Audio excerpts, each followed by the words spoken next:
Welcome to Learning Science Channel, a platform that provides educational videos of various concepts which will help learners in gaining and understanding different fields of science like biology, chemistry, earth science, and physics.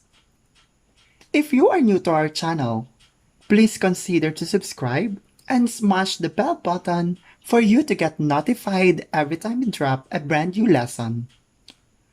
For today's video, we are going to study about sex-limited traits and sex-influenced traits. We will find out their similarities and differences together with their examples, plus solving a problem using Punnett square. Let us begin with sex-limited traits. Sex-limited traits are generally autosomal, which means that they are not found on the X or Y chromosome. The genes for these traits behave exactly the same way that any autosomal gene behaves. The difference here comes in the expression of the genes in the phenotype of an individual. Sex-limited traits are expressed in only one gender. An example of a trait under sex-limited is the expression of lactation in cattle. For instance, lactation is expressed in females but never in males. Both male and female cattle, however, possess a gene pair for lactation.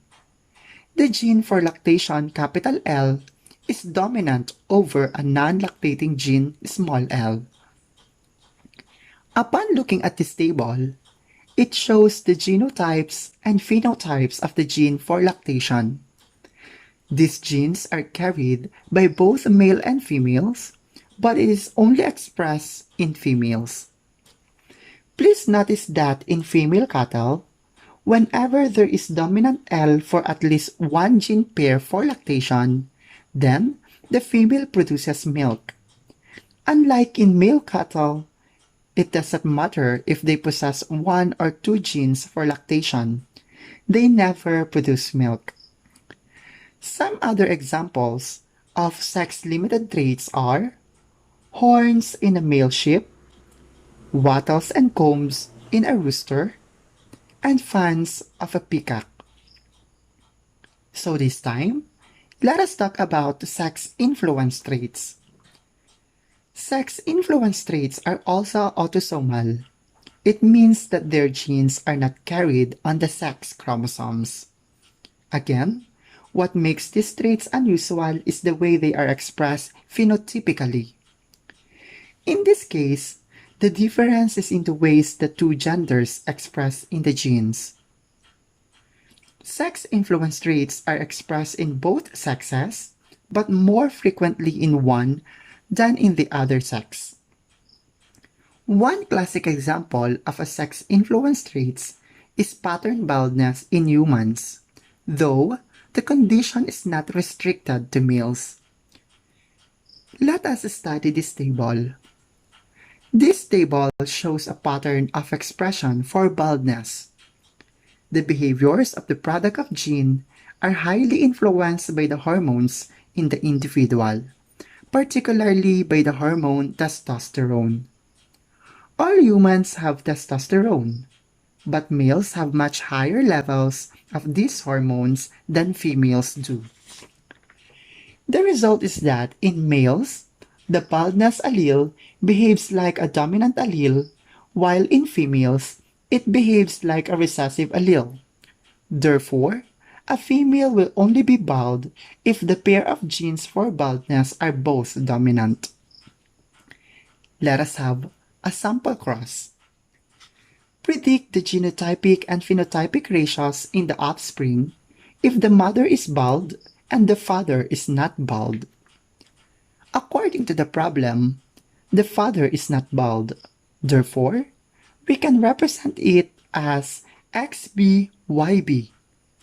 Notice that the genes for baldness are both small letter, while the mother is bald. Therefore, we can represent it as XBXB. Notice that The mother has pair of genes for baldness, which are both capital letters. Upon multiplying the alleles, then we will have XB, XBYB,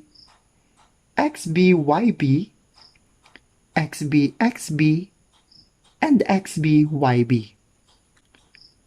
The genotypic ratio is 1:1, 1 XBXB for female and 1 XBYB for male. The phenotypic ratio is 1:1, 1 female non-bald and 1 male bald.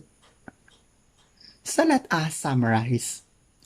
In what way are sex-limited and sex-influenced traits similar? Sex-limited and sex-influenced traits are both autosomal, meaning that they are not found on the X or Y chromosome. Both express depends on whether the person is male or female. What is the main difference between sex-limited and sex-influenced traits? Sex-limited traits are exclusively in one sex only and never in the opposite sex, but sex-influenced traits are expressed in both males and females, but more frequently in one sex than in the other.